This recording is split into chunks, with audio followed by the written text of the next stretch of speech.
Okay. Okay, let's have a word of prayer.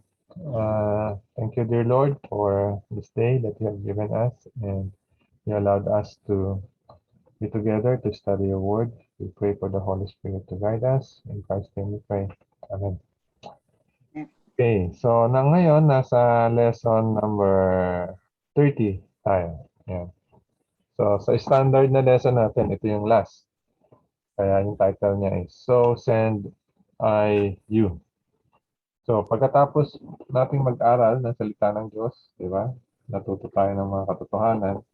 After nun, ano yung gagawin natin? So, yan yung lesson natin ngayon. So, next week, meron lang tayong dalawang special na lesson. Parang anong tawag dito? Supplementary lesson. Tapos, after ng dalawang supplementary lesson, in a week, yun yung finals niya. Okay? So, lesson 30. Pagkatapos nating mag-aral ng katotohanan, ano yung sa tingin niyo yung susunod na gagawin?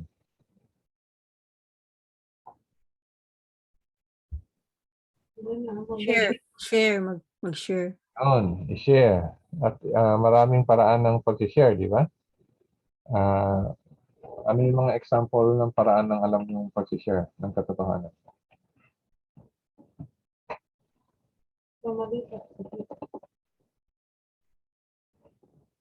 Tell about God. Verses sa Bible. Ano yun? Wesley? Yung Magandang verse gabi po sa lahat po. Good evening, Prema. So, ngayon, pag-aaralan natin yung mga, ano ba, yung kinakailangan natin gawin para ma-share natin yung ating natutunan. So, unahin natin yung kay Jesus. Anong plano ni Jesus para yung, kasi di ba dumating siya dito para simulan yung gawa, di ba? Bumalik siya sa langit. So, ano yung plano niya? Pagbalik niya sa langit, di ba? So, paano matutuloy yung gawain dito sa mundo natin? So, sa John 17, verse 18, ang sabi, kung paanong ako'y iyong sinugo sa sanlibutan, ang kausap niya dito yung Diyos Ama. Kung paanong ako'y iyong sinugo sa sanlibutan, sila ay sinugo ko rin sa sanlibutan. So, yung sa John kasi, yung John 14, 15, 16, 17, ano yan? Mahabang, actually, isang set yan, na si Jesus, kinakausap yung God the Father, ipinagdadasal niya, yung mga apostles niya, kasi nga, malapit na siyang, malapit na matapos ang mission niya. At ang sabi niya dito, kung paano ako iyong sinugo sa sanlibutan, diba, pinadala ng Diyos Ama, si Jesus, dito sa sanlibutan natin. Sila, ibig sabihin yung mga apostles, ay sinugo ko rin sa sanlibutan. So, pag sinabi nating sinugo, ano yung ibig sabihin nun? Ang sinugo.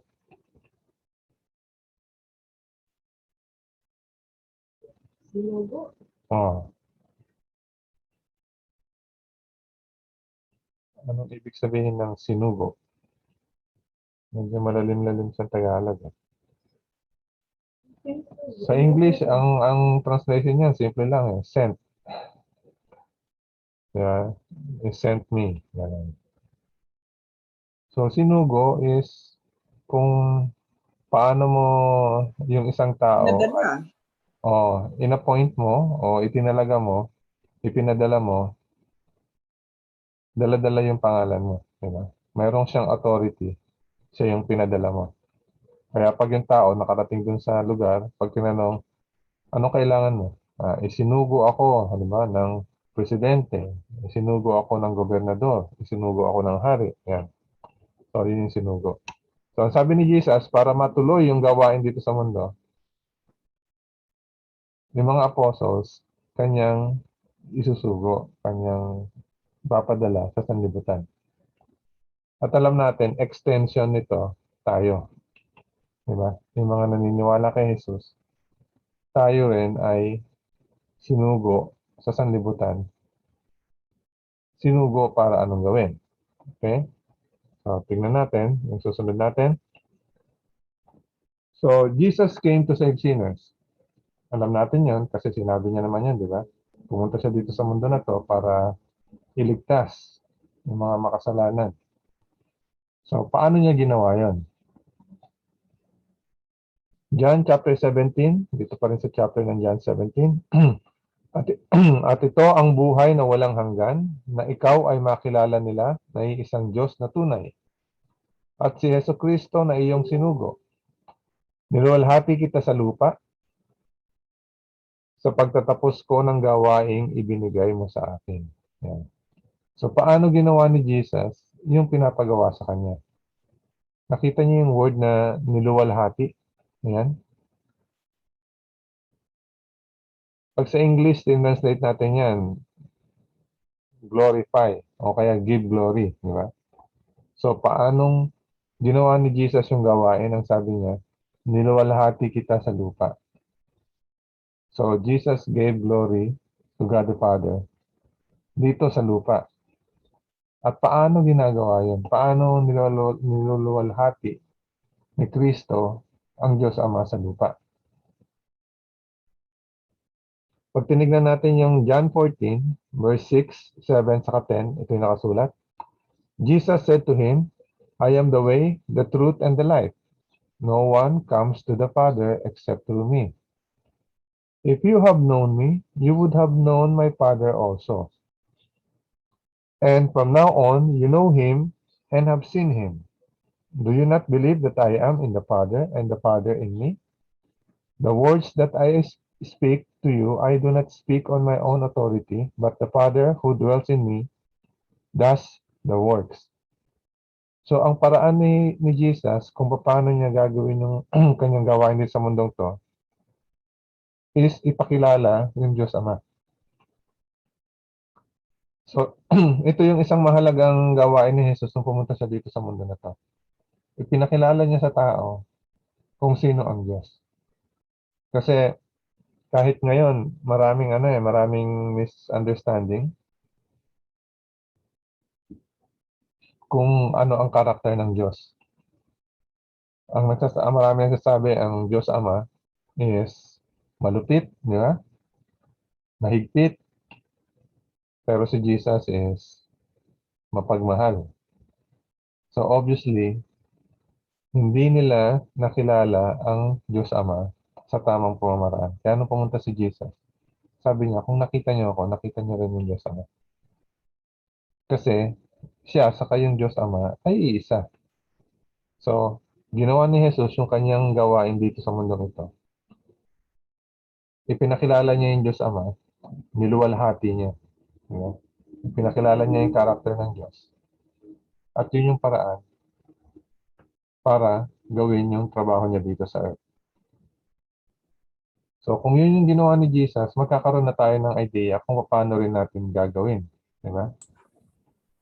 So, since sinasabi natin na tayo ay tagasunod ni Jesus, ang tawag nga natin sa mga sarili natin, Christian, diba? Ibig sabihin, tagasunod tayo ni Kristo.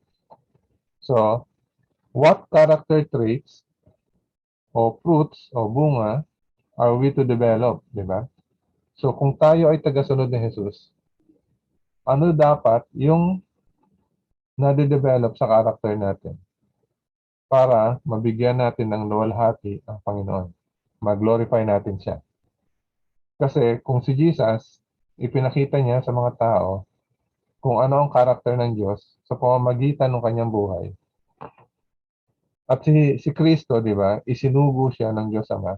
Ang sabi ni Kristo, tayo naman isusugo niya sa sanlibutan. So, paano natin gagawin yung ginawa ni Jesus? Paano niya ginawa yung gawain na pinagawa sa kanya ng Ama? So, pinakilala niya yung Ama. Tayo, paano natin gagawin yung gawain natin? So, ipapakilala din natin si Jesus. So, paanong paraan? Ito yon. Sa pamamagitan ng karakter natin, dapat ma-develop sa karakter natin yung bunga. Di ba? So, sa Galatians chapter 5, verse 22 to 23, dito natin makikita yung tinatawag na bunga ng Espiritu, yung fruit ng Holy Spirit. Basahin natin.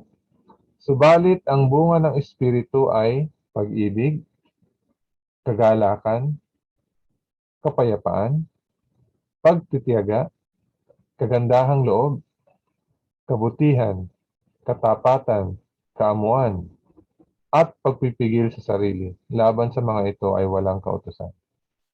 Yan. So, nakita niyo to mga katangian na to? Yan. Alin dito sa mga katangian na to yung masasabi niya na nagsimula ng sumibol sa ating mga karakter? Lahat. Lahat yan. Sumibo. So, pag-ibig, di ba? Masasabi ba natin na may pag-ibig tayo? Kagalakan. Anong ibig sabihin nun pag ikaw ay nagagalak?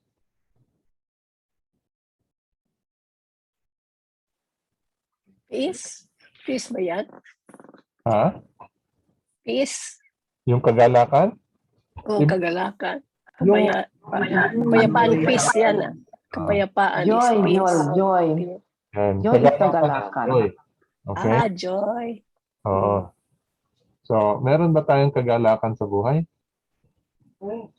Yes. 100%. Your life full of joy. Yan. Yung kapayapaan. Meron Peace. meron bang ang tawag dito?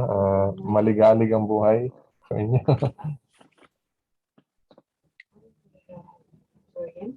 Maligalig is kabaligtaran ng yung payapa. Ibig sabihin magulo yung buhay. Diba? Hindi natin sinasabi na wala tayong problema kasi lahat naman ng tao may problema. Pero posible na kahit meron tayong problema, mapayapa yung buhay natin. Sa tingin niyo ba posible yan? Posible. Yes. Ah. Posible. Paano magiging mapayapa ang buhay natin kung may problema tayo? The Lord's promises. At alam mong nandiyan siya sa tabi mo, you're not alone. Ayun. Ayun. Diba? So kung meron kang masasandalan, meron kang makakapitan, anong kanta na yan, ta? Lumapit sa ibigay ko. Ang nasa isip ko yung kapit ka sa akin. So, ang buhay natin, mayroong pag-ibig, kagalakan, kapayapaan, ay yung pagtitiyaga. Ayan. Patience. Long suffering. Na-develop na ba yung patience sa buhay natin? Tumatanda na. Oo. Pag tumatanda na, na-develop na yung patience sa buhay. O yan.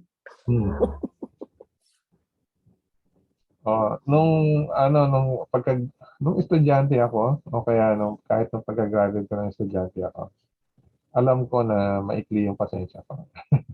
Magkaano ka? Nung nagkaanak ako, hindi, nung nagkaasawa muna ako. Nung nagkaasawa, tapos nagkaanak. Nagkaasawa. Kasi anak mo, kahit anak mo. So, sa tingin ko talaga, biyaya ng Panginoon yung mga asawa. Lalo naman yung mga anak. Yeah? Hindi, tunay yung sinasabi ko. Sa tahanan, yun yung best place para ma-develop itong mga to. Agree ba kayo doon? Nasa tahanan, yung magandang lugar, ma-develop itong mga katangian na to. Walang uma-agree parang Oo, pero depende sa sa family. Merong family hindi na di-develop, merong na-develop, di ba? pero nakukumpara niyo yung sarili niyo before and after. Nakita niyo yung pagbabago. Before na pumasok yung Holy Spirit sa buhay mo. Before and after. Yes. Nakita. Ito kasi is bunga ng Holy Spirit ito, di ba? So, lalabas lang yan sa buhay natin. Pag yung Holy Spirit, pinapasok natin sa buhay natin. Kagandaan. Bakit ako naubos? Ha? Naubos yung pasensya ko. Ubus yung pasensya. Sabi ko ako naubos yung pasensya ko. So itong yung susunod na babasahin nating verse, makikita natin, hindi naman siya sabay-sabay lumalabas sa buhay natin. Okay. So dito, nilista lang, di ba? Para alam natin kung ano yung mga bunga na babantayan natin na lalabas sa buhay natin. Katapatan, kaamuan, maamo. Hindi ko ma-imagine. Paano mo i-describe yung isang taong maamo? Maamong tuta. Meekness, no? Oo. So, ito yung sinasabi sa Bible na meekness na karamihan ng tao kino-consider na kahinaan.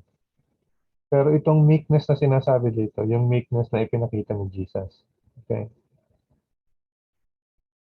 Meek pero matibay. Okay? So, pag pinaghalo-halo mo kasi ito, yung isang taong may kapayapaan sa buhay, may kagalakan sa buhay, kahit anong dumating na bagyo sa buhay, makikita mo, parang mapayapa ang lahat. Okay. May mga tao na akala mo very strong, ano? Pag dumating yung krisis sa buhay, bigla na lang nababasag.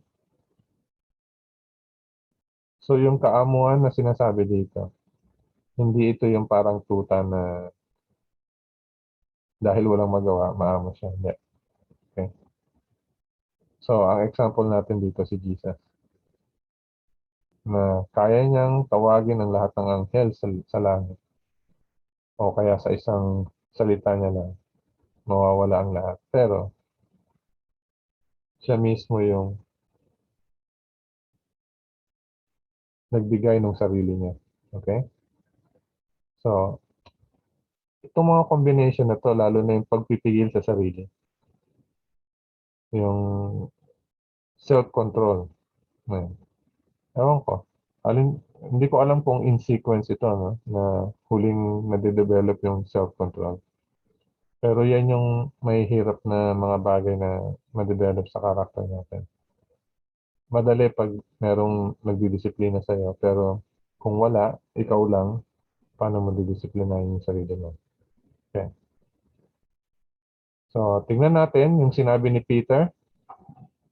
Itong mga fruit na to, yung mga fruits na to sa karakter natin, paano ba na nade-develop ito?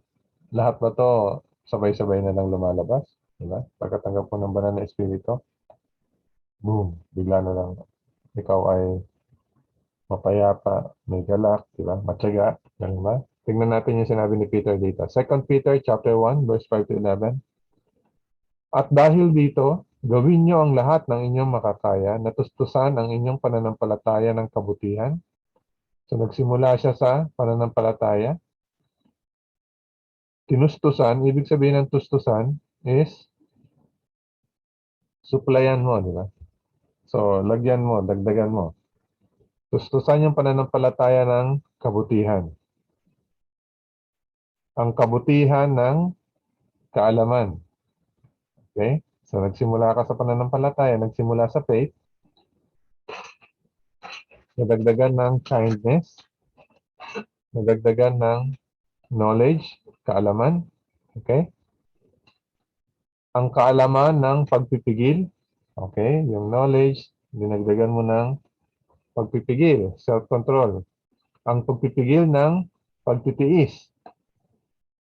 Ang pagtitiis ng pagiging makadiyos at ang pagiging makadiyos ng pagmamahal sa kapatid. At ang pagmamahal sa kapatid ng pag-ibig. So, nakita nyo yung kung paano dinescribe ni Peter dito? Magkakarugtong siya. Di ba? So, talagang ang word na dapat ginagamit dito, dine-develop. Di ba? Pag dine-develop kasi, makikita mo, unti-unti lumalago. So, tama lang yung ginamit natin na word na yung character na de-develop. Sapagkat kung ang mga bagay na ito ay nasa inyo at dumarami, hindi kayo magiging mga walang saysay o mga walang bunga sa pagkakakilala sa ating Panginoong Hesukristo. So, nade-develop siya at hindi lang siya nade-develop, dumarami. So, una, pwedeng isa lang, di ba? Pananampalataya. Pero habang lumalaon, yung ating pamumuhay kasama yung banal na espiritu, yung bunga niya dumadami sa buhay natin. At itong sinabi ni Peter dito sa bandang huli, medyo importante ito. Pag yung bunga dumadami, ang sabi niya, hindi kayo magiging mga walang saysay o mga walang bunga sa pagkakilala ng ating Panginoong Yesus. So yung kabaliktaran nun, totoo din. Pag walang bunga ng Espiritu sa buhay natin, ibig sabihin, walang saysay yung pagkakakilala natin sa Panginoong Jesucristo. Na-get niyo yung sinabi kong yan? Importante yan, yung sinabi ni Peter. Yung bunga ng banal na Espiritu sa buhay natin, pag yan nade-develop sa karakter natin dumadami, malalaman mo na merong saysay yung pagkakakilala mo sa Panginoon Yesus. Pero kung hindi mo makikita itong mga bunga na to ng banal na Espiritu sa buhay mo, na wala ng saysay yung pagkakakilala mo sa Panginoon Jesucristo.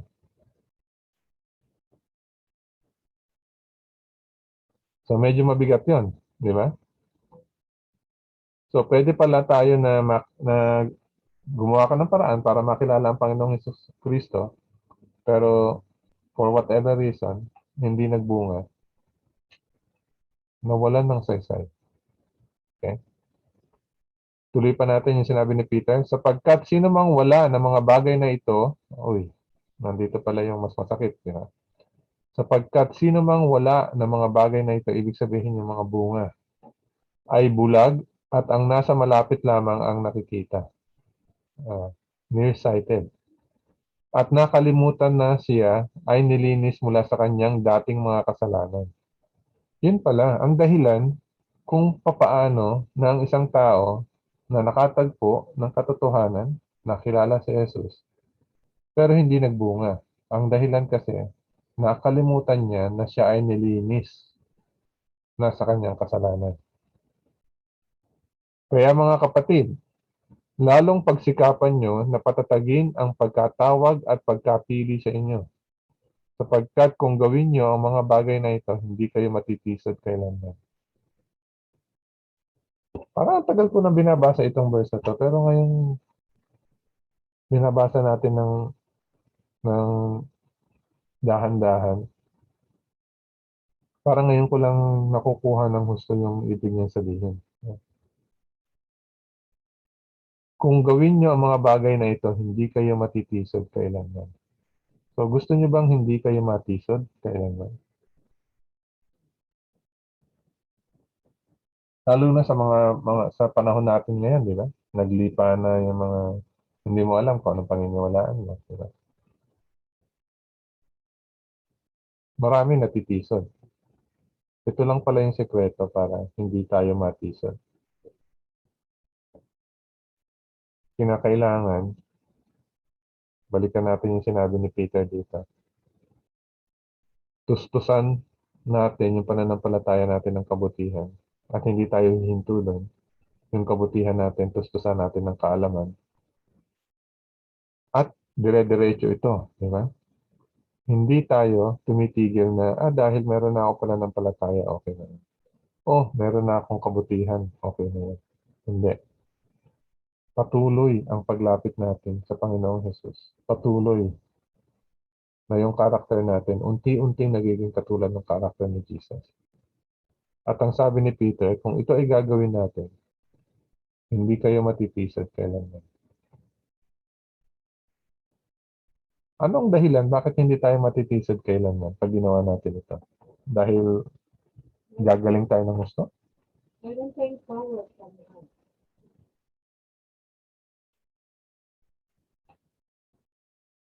Bakit parang siguradong sigurado si Peter dito na pag ginawa ito, hindi tayo matitisod? Anong dahilan?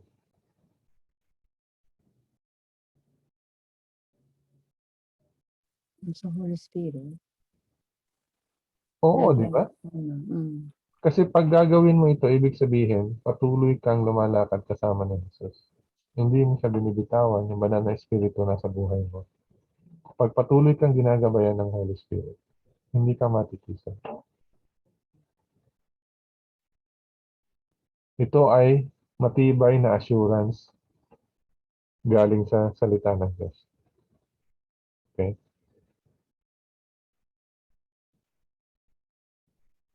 So, ang sabi ni Peter kanina, para hindi mawalan ng saysay yung pagkakilala natin kay Jesus, kinakailangan magkaroon tayo ng bunga. Itong salita ni Jesus sa John 15, medyo mas diretso, no? So, what will God do to those who do not bear this fruit? So, ito diretso.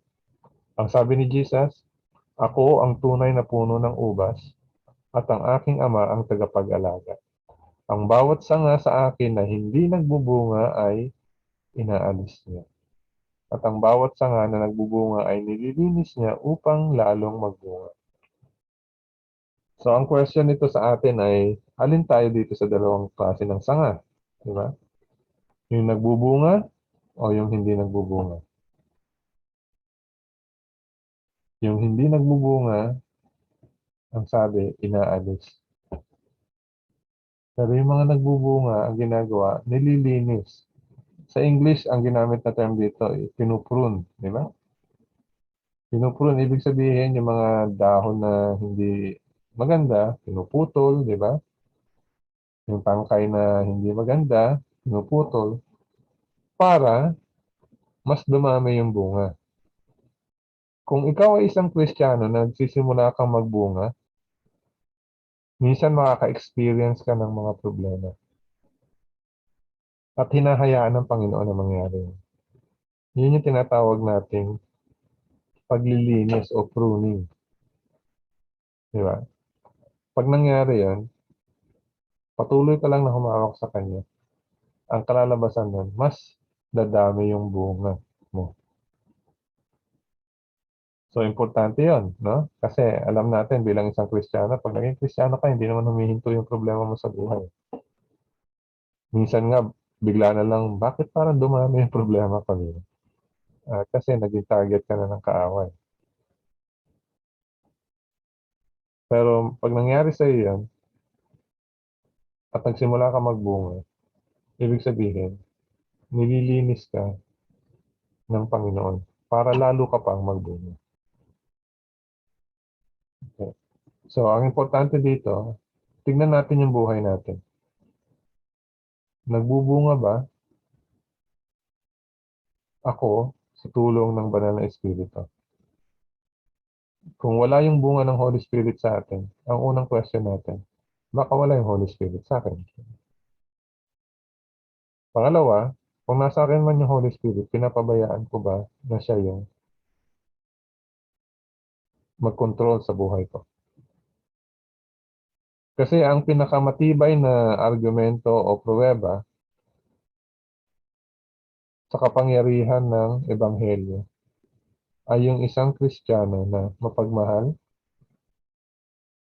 at madaling mahalin. Ayan. So, yung loving sa lovable Christian. Yan yung strongest argument in favor of the gospel. So, yung kabaliktaran nun, totoo din. Kung gusto ng isang tao na siraan ang Kristyanismo, di ba? Magturo lang siya ng mga ilang Christian na masasama yung ugali. So, sasabihin niya, yan ba? Yan ba ang resulta ng Christianity? Di ba? Kaya importante na magkaroon tayo ng bunga ng banal na espiritu sa buhay natin. Kasi imbis na tayo ay nakakatulong sa pag-usad ng gawain ng Panginoon, ang nangyayari, tayo ay nagiging balakid lang. Hinihila natin. Diba? Pababa ang Christianity. Ang sabi ni James, chapter 1, verse 2 to 4, My brethren, count it all joy when you fall into various trials, knowing that the testing of your faith produces patience, but let patience have its perfect work, that you may be perfect and complete, lacking nothing. So sabi ni James, pag kayo ay nagkakaroon ng pagsubok, sabi niya, i-count nyo yan ng kagalakan, joy. Kasi ibig sabihin yan, yung mga pagsubok na yan, magpo-produce yan ng pagtitimpi ng patience. Okay? So, yan yung proseso sa buhay ng Kristiyano. Kaya may mga tao na pag sila ay may problema at yung problema na yan ay dala, lalong-lalo na dahil sila ay isang Kristiyano, para sa kanila ay kagalakan yan. Ang sabi nga, kung tayo ay maghihirap dahil sa salita ng Diyos, napakalaking blessing na. Okay?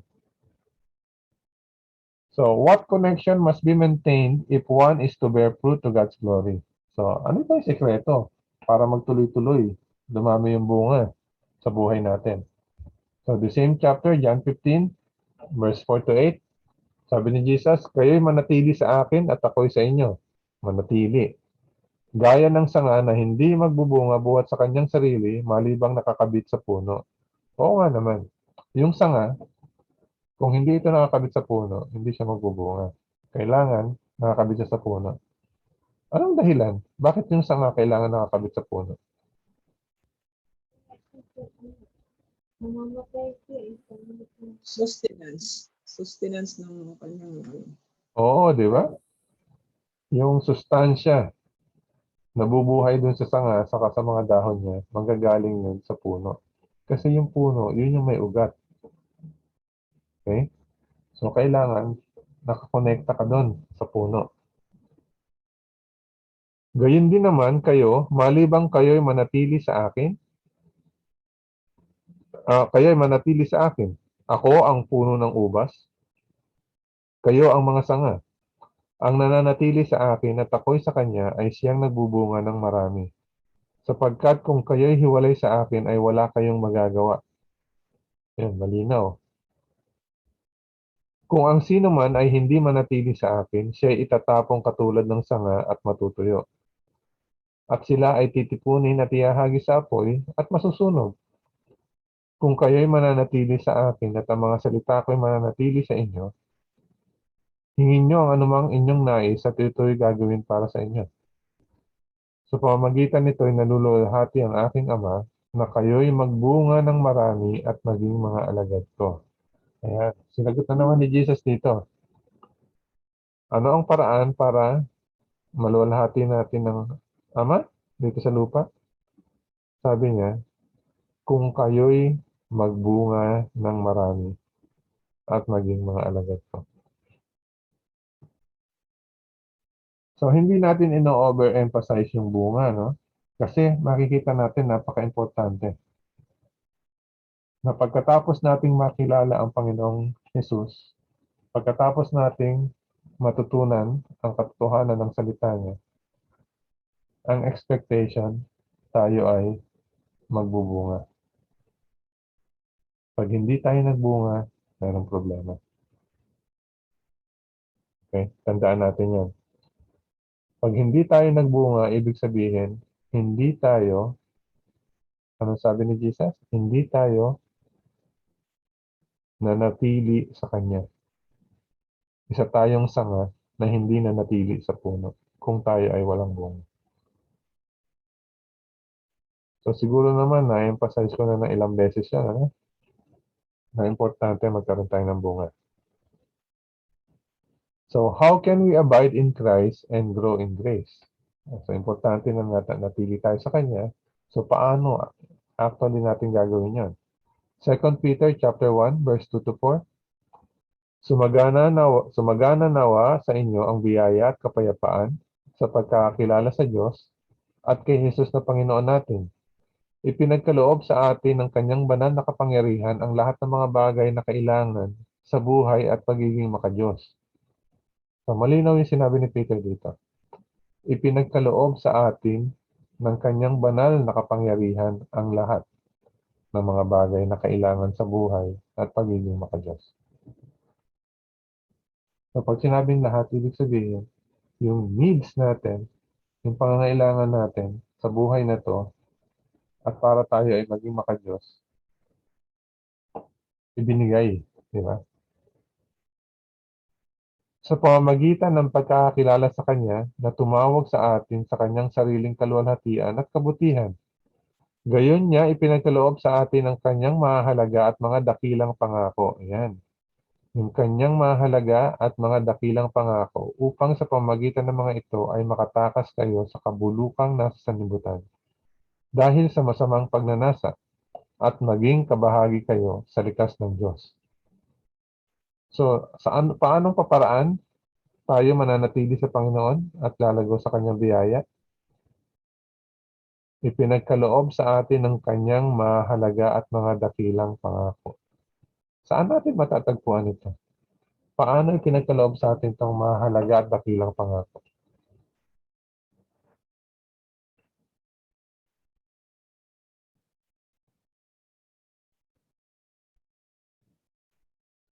Paano sa atin ibinigay ito? Yung mga promises ng Panginoon.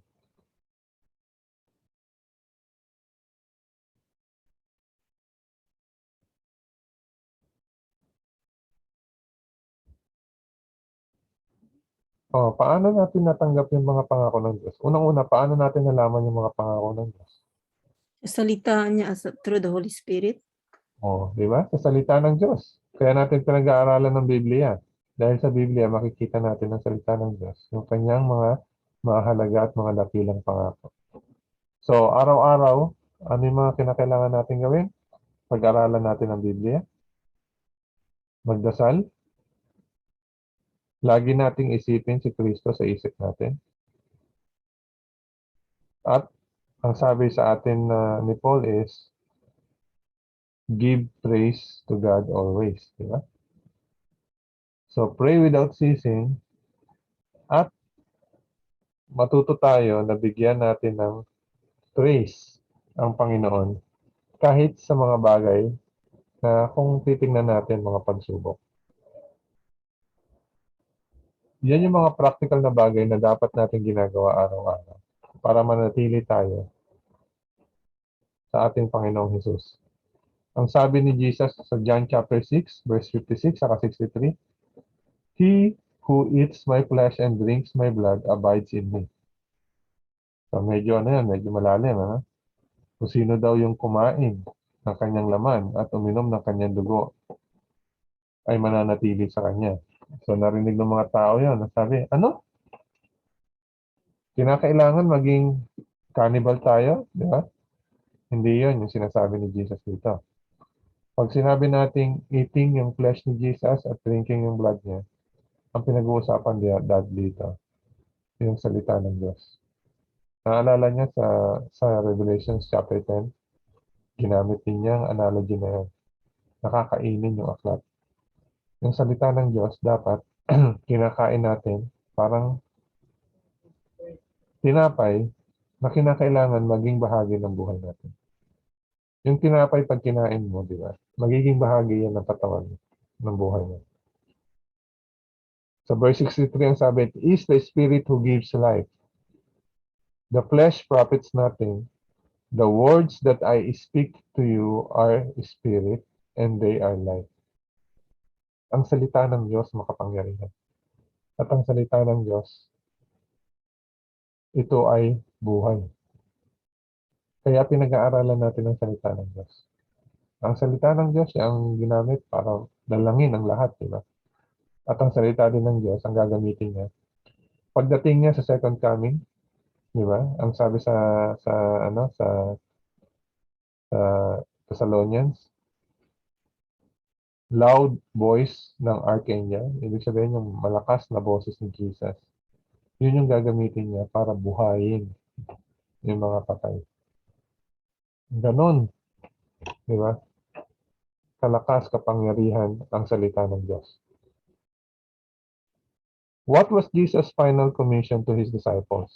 So, bago pumanig sa langit si Jesus, ano yung huling hagubilin niya sa kanya mga disipulo? Matthew 28. Ito, madali itong tandaan. Pag sinabi, nasaan yung huling commission na ibinigay ni Kristo sa kanyang mga disipulo? Last chapter ng Matthew. Ano yung last chapter ng Matthew? Matthew 28. Okay? So, pag tinanong ko kayo, nasaan yung huling commission ng Panginoon? Matthew 28. Okay? Ang sabi ni Jesus sa Matthew 28, lumapit si Jesus at sinabi sa kanila, ang lahat ng otoridad sa langit at sa ibabaw ng lupa ay ibinigay na sa akin. Kaya't sa paghayo nyo, gawin niyong alagad ang lahat ng mga bansa. Bautismuhan niyo sila sa pangalan ng Ama at ng Anak at ng Espiritu Santo. At turuan silang sundin ang lahat ng mga bagay na inutos ko sa inyo. At narito ako'y kasama niyo palagi hanggang sa katapusan ng panahon. So, nandito yung standing order natin bilang mga mananampalataya kay Jesus. Gawin niyong alagad ang lahat ng mga bansa. Bautismuhan niyo sila sa pangalan ng Ama at ng Anak at ng Espiritu Santo. So, kung gusto niyong malaman kung ano ang trabaho na ibinigay sa inyo ng Panginoon, ayan, Matthew 28. Hindi na natin kinakailangan humanap, di ba, ng ibang gagawin. Minsan nagiging detective tayo, di ba? Minsan nagiging pulis tayo. Minsan nagiging abogado tayo. Hindi yung trabahong ibinigay sa atin ng Panginoon. Ang trabahong ibinigay sa atin ito. Humayo kayo, di ba? Sa buong mundo, gawin yung alagad ang lahat ng mga bansa, bautismuhan sila, turuan sila na sundin ang lahat ng mga bagay na inutos sa atin. Ito ang job description natin. Okay? So, what will Jesus do for us if we share our faith? So, kung gagawin natin yung ipinapagawa ni Jesus, ano yung gagawin niya para sa atin? Ang sabi sa Matthew 10, kaya't ang bawat kumikilala sa akin sa harapan ng mga tao ay kikilalanin ko rin sa harapan ng aking Ama na nasa langit. So, sa English ito is yung those who confess my name, di ba?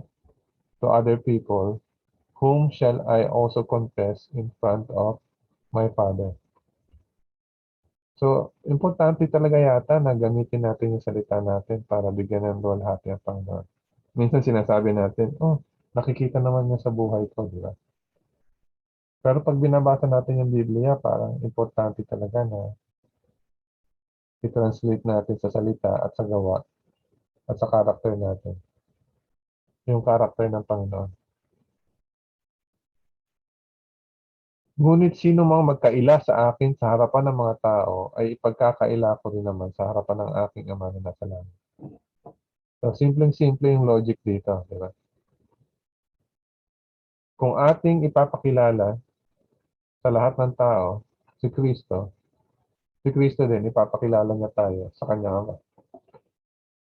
Pag hindi natin pinakilala si Kristo sa ibang tao, pagdating ng huli, pagdating ng second coming, ang sasabihin sa atin ni Kristo, sorry, hindi ko kayo kilala. Okay? So, nabasa na natin yan ilang beses sa Matthew chapter 7. Iba lang yung anggulong ginagamit dito ni Jesus. Sa Ezekiel chapter 33 verses 8 to 9, ito medyo malalim yung sinabi dito ni Ezekiel. Okay? Ang sabi ni Ezekiel chapter 33 verse 8 to 9, when I say to the wicked, O wicked man, you shall surely die, and you do not speak to warn the wicked from his way, that wicked man shall die in his iniquity, but his blood I will require at your hand. Nakuha natin yan? Ang sabi ng Panginoon, ikaw na masamang tao, mamamatay ikaw, di ba? At pag yung tao na yon, di ba, hindi natin winarning yan. Ibig sabihin, hindi mo sinabihan na merong judgment na darating. Hindi mo sinabihan na ito ang salita ng Diyos, dapat sundin mo siya. Pag hindi natin binigyan ng warning ang mga tao sa buong mundo, at siya ay namatay na hindi ligtas, dahil hindi natin ginawa yung trabaho natin. Ang sabi dito, mamamatay siya na nasa kasalanan siya, pero yung dugo niya, hahanapin sa mga kamay natin. Ibig sabihin, meron tayong responsibility. Bakit hindi naligtas yung tao? Nevertheless, if you warn the wicked to turn from his way, and he does not turn from his way, he shall die in his iniquity, but you have delivered your soul. So sabi niya, kung yung masamang tao na yun, winarningan mo, sinabihan mo na merong paghuhukom na darating, ang sabi ng Diyos, sundin natin ang kanyang kautusan para ikaw ay pagdating sa bandang huli, di ba? Ikaw ay maligtas. Pero yung masamang tao na yon, binaliwala niya yung sinabi mo. Hindi niya pinakinggan yung warning mo. Hindi niya kinilala ang salita ng Diyos. Mamamatay siya sa kanyang kasamaan. Pero ikaw, malinis yung kamay mo. Di ba? Ang sabi dito, you have delivered your soul. Ibig sabihin, ginawa mo yung trabahong ibinigay sa'yo. Kung hindi naniwala yung tao, wala na sa'yo doon yung responsibilidad. So, malinaw ba sa atin kung gaano ka-importante na yung katotohanan tinanggap natin is i-share natin?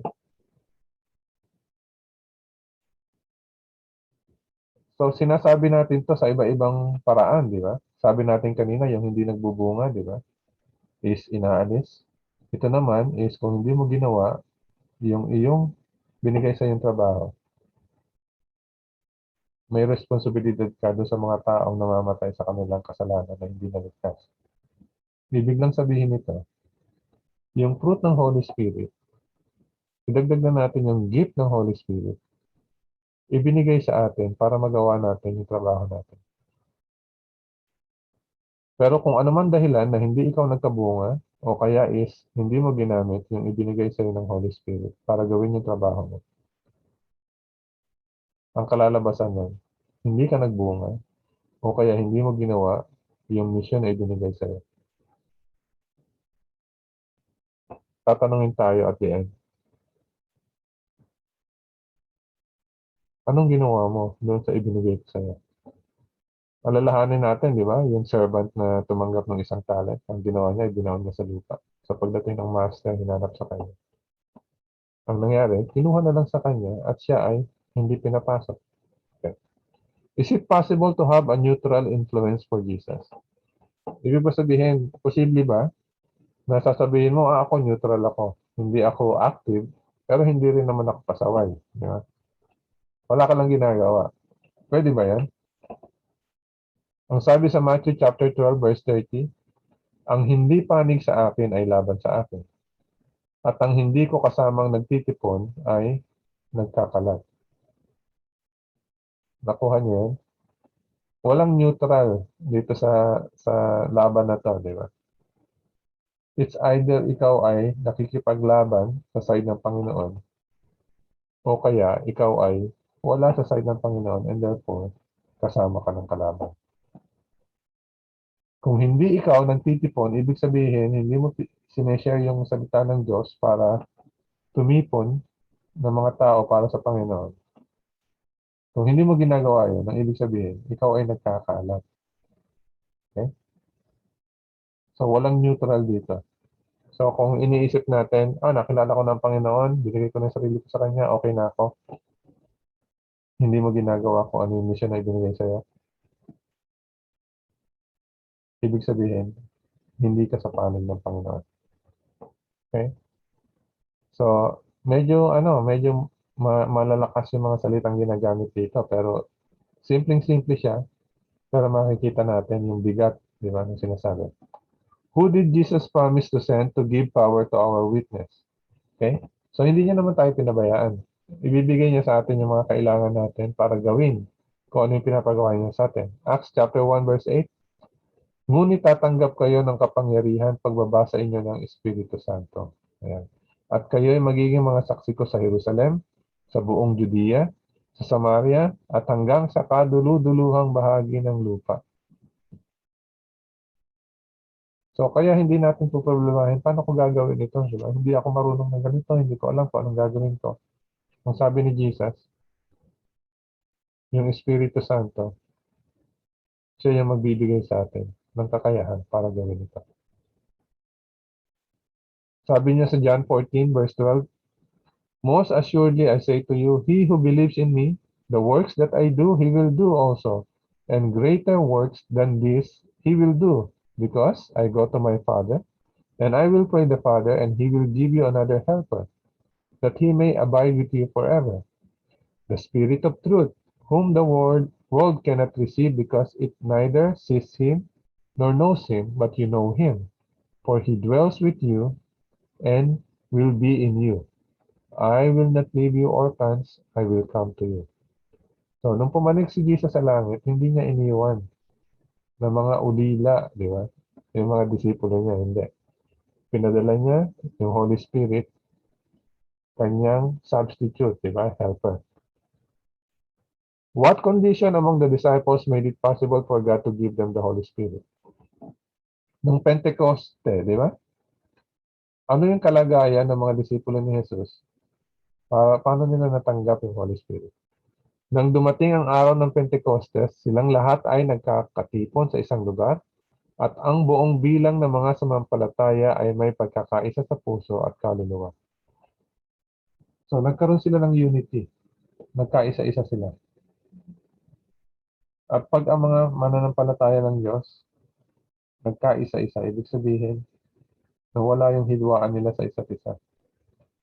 Yun yung environment na kung saan ang Holy Spirit pwedeng tumahan sa gitna ng simbahan. What results were produced by the Holy Spirit's influence? So, nung bumaba yung Holy Spirit, ano yung naging resulta? Nakita natin, di ba? Nakapagsalita sila ng mga iba-ibang wika. At nung makapagsalita sila ng mga iba-ibang wika, tignan nyo yung resulta doon sa mga nakarinig. Nang marinig nila ito, ibig sabihin yung mga nakikinig, nasaktan ng kanilang mga puso at sinabi kay Pedro at sa mga ibang apostol, mga Ginoo, mga kapatid, anong dapat namin gawin? So yung mga puso ng mga nakakarinig, di ba? Ang sabi dito is nakat, di ba? Ibig sabihin, naantig yung puso nila. So tinanong nila, anong dapat namin gawin? At sinabi ni Pedro, at sinabi sa kanila ni Pedro, magsisi kayo at magpabautismo ang bawat isa sa inyo sa pangalan ni Jesucristo upang mapatawad ang inyong mga kasalanan at tanggapin niyo ang kaloob ng Espiritu Santo. Ganito ang mangyayari kapag ang Holy Spirit ang siyang pinanguna natin sa buhay natin. Na kahit hindi tayo marunong magsalita, di ba? Na hindi talaga tayo sanay na nakikipag-usap sa tao, pag yung Holy Spirit ang gumamit sa'yo, hindi magiging malapit yan para maantig yung puso ng kausap mo. Kasi siya rin naman ang gagawa nun para sa'yo. Ang kinakailangan lang, maging willing tayo na gamitin tayo ng Holy Spirit. So itong mga regalo, gifts ng Holy Spirit. How many receive the gifts of the Holy Spirit and are they the same? So, pare-pareho ba itong mga regalo ng Holy Spirit na binibigay sa atin? 1 Corinthians chapter 12, may iba't ibang uri ng mga kaloob, subalit iisang Espiritu. At may iba't ibang uri ng paglilingkod, subalit iisang Panginoon. May iba't ibang uri ng gawain, subalit iisang Diyos na gumagawa ng lahat ng mga bagay sa lahat. Subalit sa bawat isa ay ibinigay ang paghahayag ng Espiritu upang pakinabangan ng lahat. So yung Holy Spirit, siya yung nagde-determine kung anong ibibigay na kaloob sa atin. Pwedeng isa, pwedeng dalawa, pwedeng marami. Pero hindi tayo yung pipili niya. Yung Holy Spirit, siya yung nakakaalam kung anong ibibigay sa atin. Ang trabaho natin, gamitin kung ano yung pinagkaloob sa atin. Okay? Hindi tayo pwedeng sabihin, ang gusto ko yung ano yung prophecy ba? Hindi binigay sa'yo yung prophecy. Ang binigay sa'yo is teaching, di ba? Hindi mo ba gagamitin yung ibinigay sa'yo yung teaching dahil ang gusto mo prophecy? So, yung Holy Spirit, pag sinabi natin willing tayo mapagamit sa Holy Spirit, ibig sabihin, gagamitin natin kung ano yung ibibigay niya sa atin. Ang kailangan lang malaman natin, i-discover mo kung ano yung binigay sa'yo ng Holy Spirit at gamitin mo. At isang paraan lang talaga, yung mabisang paraan para malaman mo kung ano yung binigay sa'yo. Subukan mo. Kasi kung hindi mo susubukan, hindi mo malalaman. Diba? Who decides what gifts a person receives? Ang lahat ng ito ay pinakilos ng iisa at gayon ding Espiritu na namamahagi sa bawat isa ayon sa pasya ng Espiritu. Subalit ngayon ay inilagay ng Diyos ang bawat bahagi ng katawan, ang bawat isa sa kanila ayon sa kanyang ipinasya. So yung Holy Spirit ang nagpapasya kung ano ibibigay sa'yo. Ang trabaho natin, tanggapin at gamitin. At pag ginawa natin yan, magbubunga tayo. Okay? So, ito yung last slide ng lesson natin. Meron bang question o paglilinaw dito sa ating pinag-aralan?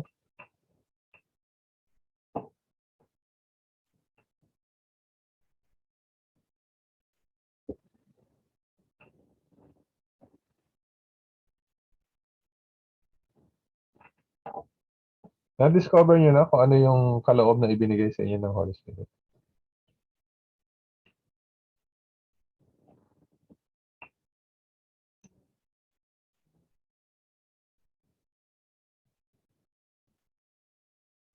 Tahimik silang lahat ah. Anong kaloob ang natanggap nyo galing sa Holy Spirit?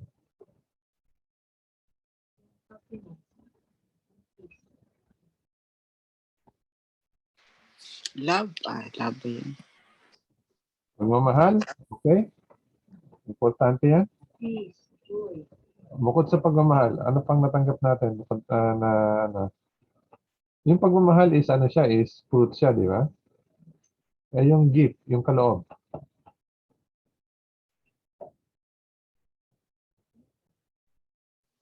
Dapat pala meron tayong evaluation sheet sa sarili natin. Yung sulat natin, tapos titingnan natin, checkin natin. Yung talagang, yung pag-check natin, hindi lang basta check yung, oo nga ba, anong example na nagawa ko to?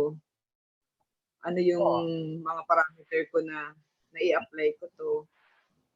Kasi minsan pag hindi tayo ganun ka-conscious, di naman natin makikita na meron pala tayo. Naalala ko nun sa Sabbath school, yung bago mag-umpisa, tatanungin, di ba na meron parang check nung teacher, o sinong nakagawa ng ganito, ganon. Yung, kung ano yung mga naging action na nagawa sa loob ng isang thing. Oo. Dati kasi, hindi ko maalala kung kailan ako nag-start na magturo. Kasi kahit sa school dati, ayaw na ayaw ko magturo. Sabi ko nga sa inyo, di ba, maikli yung pasensya ko. So, ang sabi ko, kung magtuturo man ako, ayaw ko sa elementary, ayaw ko sa high school, gusto ko sa college. So, ganun ka, kaikli yung pasensya ko. Pero, nung nalaman ko, sa simbahan ko na nalaman na, uy, komportable lang pala ako magturo, ano? Tapos, sinasabi sa akin ng mga nasa klase na naliliwanagan nila yung tinuturo ko. Sabi ko, bakit yung binigay sa akin na nakaloob ng Holy Spirit? Diba? So, obviously, hindi niya ako binigyan ng anong tawag doon? Yung hospitality. Hindi pa. Di ba? Sa inyo, ano yung ibinigay sa inyo?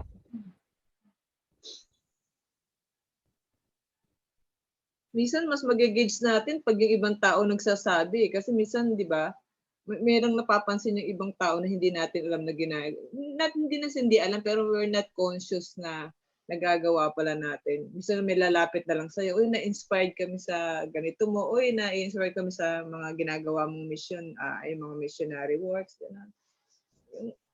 Nagmamanifest, nakikita ng tao sa action mo, kahit minsan ikaw without you even parang knowing it na ginagawa mo na siya pala. Oh, yun yung dahilan kaya importante na subukan natin, di ba? yun yung ano, importante na nasa simbahan tayo, di ba? Meron tayong mga kasamang kapareho natin ng pananampalataya. Magkakaroon ka ng chance na i-try yung kung ano sa tingin mo na ano kaya yung binigay sa akin. Di ba? So, meron tayong Sabbath school, di ba?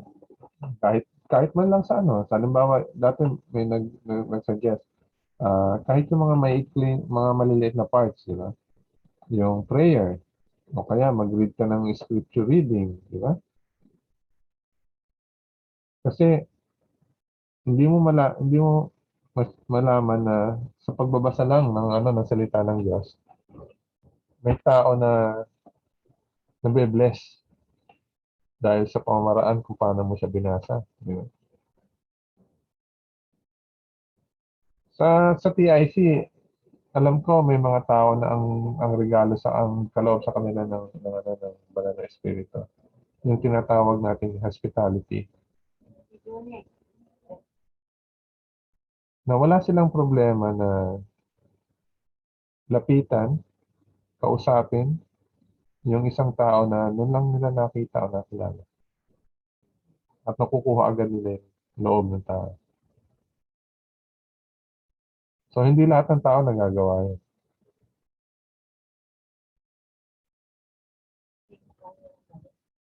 Hindi ko kaya yun. So, may tao din na ang binigay sa kanila is pananampalataya, di ba? Na makikita mo sa kanilang mga action, sa kanilang mga salita, yung tibay ng pananampalataya. Okay. So, importante na alamin natin yan. Kasi kung hindi natin alam kung ano yung kaloob sa atin, paano natin siya gagamitin? Okay? Meron tayong question bago tayo mag-test? Siguro aside natin yung total tapos na tayo sa ano natin. May Ah. evaluation sa sarili natin. Tapos next meeting natin, share natin kung ano na-discover natin meron nga tayo. Game ba kayo doon? Game? Baka kailangan lang natin ng oras i-discover. Sir Rolo, may question. Hmm. With regards po dun kanina sa nabasa natin, yung fruit of the spirit. Tapos, kasi yung sa kalapit na verse nun, parang meron ding na-mention na mga, yung parang fruit of the flesh. Oh. Yung mga rage, selfishness. Yung with regards po dun sa indifference, paano po ba yung classification nun? Or mali po ba yung ganon? Or paano po ba yung indifference? Ito yung sinasabi mo. Ito. Teka. Yung fruit ng Holy Spirit is nandito sa verse 22, 23. Yung nauna doon, ito. Works of the flesh. Opo. At isa dyan is yung sinasabi mong indifference. Hindi, actually, parang hindi po siya naka-specify. Kaya naisip ko po kapag indifferent po ba, ano po yung ni Jesus with regards sa indifference. Alam niyo yung mga klase ng emotion na pag gusto mo ang isang tao, pinapakita mo, di ba? Either kakausapin mo siya, o kaya dadalan mo bibigyan mo ng kung ano-ano, o kaya sasabihan mo ng mabubuting bagay. Isang klase yon pag gusto mo yung isang tao. Pag hindi mo gusto ang isang tao, minsan, ang gagawin mo is lalapitan mo at papakita mo sa kanya na hindi mo siya gusto. O kaya, pag meron kang dala-dalang pagkain, yung mga kasama mong tao, bibigyan mo siya, hindi, di ba? Pero at least nasa isip mo pa rin siya. Pag sinabing indifferent, parang yung tao hindi nag-i-exist sa'yo. Wala kang pakialam doon sa tao.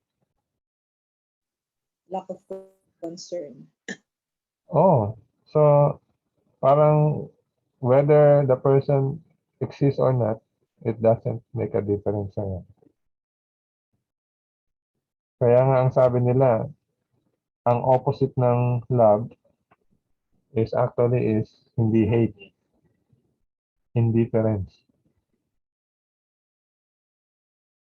Para na rin siguro ito yung sinabi sa mga Laodicea. Sabi ni Jesus, mas gusto ko pa kayo na either you are hot or cold. Huwag lang lukewarm. Di ba? So, yung indifference kasi is, hindi mo siya yung, dahil wala kang pakialam, halos hindi mo siya malalaman. Dahil nga para sa iyo is wala kang pakialam din. So, wala kang pakialam sa mga tao, di ba? Wala kang pakialam sa mga kapatiran mo sa simbahan. Naghihirap man sila o hindi. At least, kung ikaw ay inis, binibigyan mo pa rin ng attention. At minsan yung kung ikaw ay galit, minsan nata-turn mo yun sa love. Pero yung indifference, wala ka lang pakialam doon sa tao.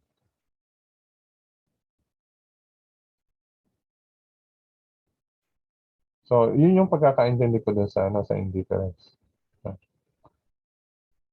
Ako ko, nagawa niyo na ba yun?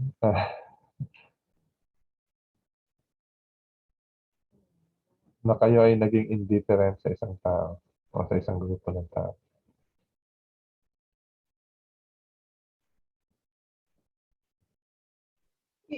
Yung siguro yung pagiging, ewan ko lang sa inyo, mag-share tayo ng feedback. Yung pagiging indifferent kasi parang ano ba yun? Intention ba o talagang meron, kung indifferent ka, all the way indifferent ka talaga sa kahit kaninong tao?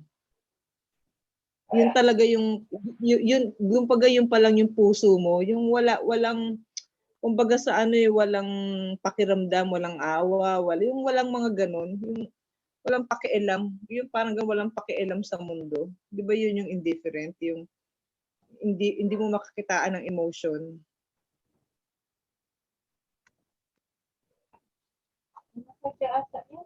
Oo. I mean, para sa akin, pwede kang maging isang tao na concerned ka sa isang grupo ng tao, pero sa isang grupo ng tao, wala kang pakialam.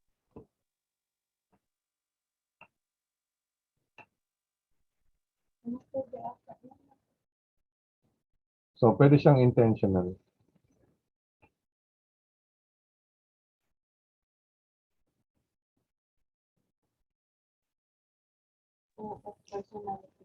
Pero, meron, sige, tuloy mo lang. Go ahead po, Sir Roland. Naisip ko lang po dito, Sir Roland, with regards po dun sa napag-usapan natin dati na kunyari yung may utang. Hindi na, pero yung example natin yan dati na parang may utang ganyan na not necessarily na kapag finorgive mo yung tao, kapag finorgive mo yung tao, hindi ibig sabihin na parang pautangin mo siya ulit or something na ganyan. Pero parang, pwede ba yun na parang maging indifferent ka na, or iba rin yun? Naisip ko yung, Pag halimbawa, isang beses umutang sa'yo tapos hindi ka binayaran. So, hindi masama ang loob mo, pero parang minarkahan mo na yung tao, na itong tao na to, manloloko lang, di ba? Mga pero hindi niya ang gagawin. Sa susunod na mangutang siya sa'yo, sasabihin mo sa kanya, sorry, kasi sinira mo na yung tiwala ko sa'yo, so hindi na kita pautangin. oo, pero pag kunyari nagkaroon ka ng lack of concern sa kanya, ibig sabihin parang naging indifferent, so mali din po ba yung ganon? Kung halimbawa yung tao na yon, di ba, nakita mo na sabihin natin na nasunugan. Nakita mo, nasunog yung bahay. Yan. Tapos lumapit sa'yo.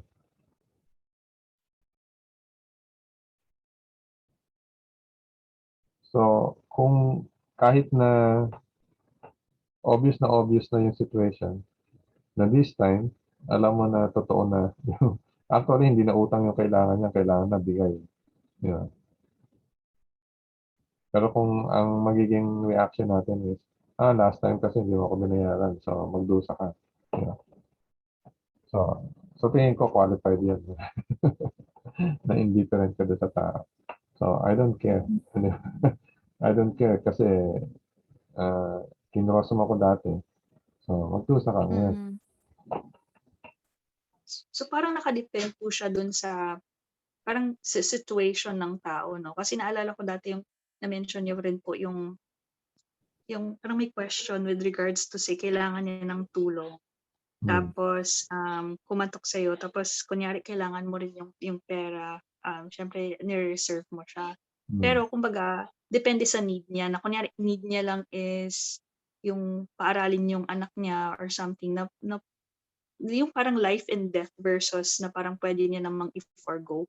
Yung may ganun tayong discussion Oo. dati. Mhm. Tama yan, ano? So, kung halimbawa yung kanina, yung nangutang, di ba? So, ngayon umutang uli siya sa akin. Nakikita ko naman na hindi naman siya nagugutom. Wala naman siyang aksidente, di ba? So, for whatever reason, umutang uli siya. So, ang sasabihin ko na lang sa kanya is, sorry, sinira mo na yung tiwala sa'yo dati. Hindi kita kayang pautahin ngayon. So, usapan doon, utang. Di ba? Pero kung yung yung kanina na life and death, di ba? So, actually, hindi naman utang yung kailangan nila na kailangan niya tulong.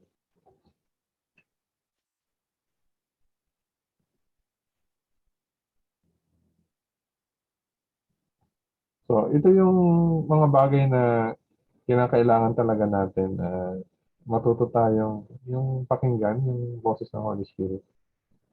Kasi naniniwala ako, yung mga ganitong mga bagay na minsan mahirap gawa ng desisyon. Diyan mo kinakailangan talaga na magdasal ka. Hingan mo ng tulong yung Diyos, sabihin mo, God, pwedeng i-guide mo kung ano yung dapat kong gawin.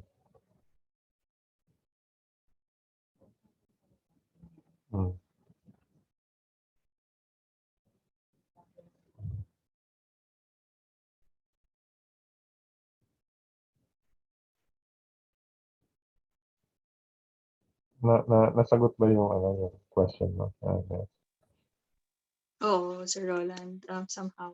May ganun ka, yung line kasi ng question ko is, may ganun kasi akong ugali minsan na yung parang indifference. Hindi naman pero more on kasi, yung parang hindi lang ako yung tipo na nagre-reach out siguro sa iba to ask na kung may kailangan sila or ganyan. It's more of, naghihintay lang din ako kung may mag-a-ask sa akin, and then saka lang din ako parang gumagalaw if may need or ganyan. Pero kasi hindi ako yung parang every now and then nagko-communicate yung mga ganun. Pero it doesn't mean na parang may galit or may ganun lang ako. Oo. Actually, yan din yung yung problema ko. No? Yan yung natuto kong, na-develop siguro sa akin simula ng bata, na pag ako ay galit sa isang tao, imbis na galit, itineturn ko siya sa indifference. Na binubura ka na lang siya sa mundo ko. At sa tingin ko, na-master ko yun. yung ganong ability na nakakatakot. So, pwede kong alisin sa isip ko, sa buhay ko yung isang tao kung ayaw ko na siya maging parte ng buhay ko. So, kaya minsan natatakot din ako sa sarili ko. Sabi, kaya ko palang gawin yun. So, ewan ko kung gano'n pa rin ako ngayon. Kaya, kaya kong i-describe mabuti kasi kaya pag meron akong nakakaaway dati, di ba? Sa trabaho man o kaya sa simbahan, lalong naiinis sa akin yung tao dahil ang ginagawa ko ganun. Yung kumukulo na yung dugo nila sa akin. Pero para sa akin wala epekto yun. Kasi parang hindi ko na sila nakikita. Yan.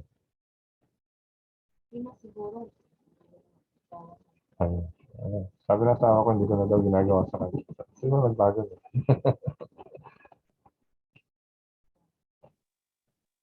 Opo, mahirap po siyang i-overcome. Although, yun. Sa akin naman yung parang indifferent ako to the point na hindi lang ako, I think, nagre-reach out to ask kung kumusta na, ganyan. Pero I find na kapag sila naman yung nag-reach out, if ever, hindi naman ako yung tipo na hindi ko papansinin, hindi ko tutulungan, gano'n. Pero yun, parang may ganun din lang akong ugali na Mm. hindi ako open lagi. Yeah. So ano lang, be careful kasi ano yan eh, yung pag nakasanayan mong gawin, you can be a very cold person. Opo, totoo po yun. Parang naging manhid. Hmm. Na minsan parang kahit anong mangyari, parang nawawala na yung pakiramdam mo na, ewan ko, siguro sa sarili ko din, parang namamanhid. Pero pag nag-aano naman siya, pag natutunan mong gamitin sa tamang pamamaraan, no? You can be a very calm person, no? Na kahit na nagpapanik na yung buong paligid mo, ikaw ay kalmado pa rin. So, that's one way na gamitin mo siya sa tamang paraan. Okay po. So, meron pa tayong comment? Kung wala na tayong comment, tayo ay test na. Yan ang ating test ngayon. At madali lang siya. Kaya siguro 5 minutes ka lang na siya.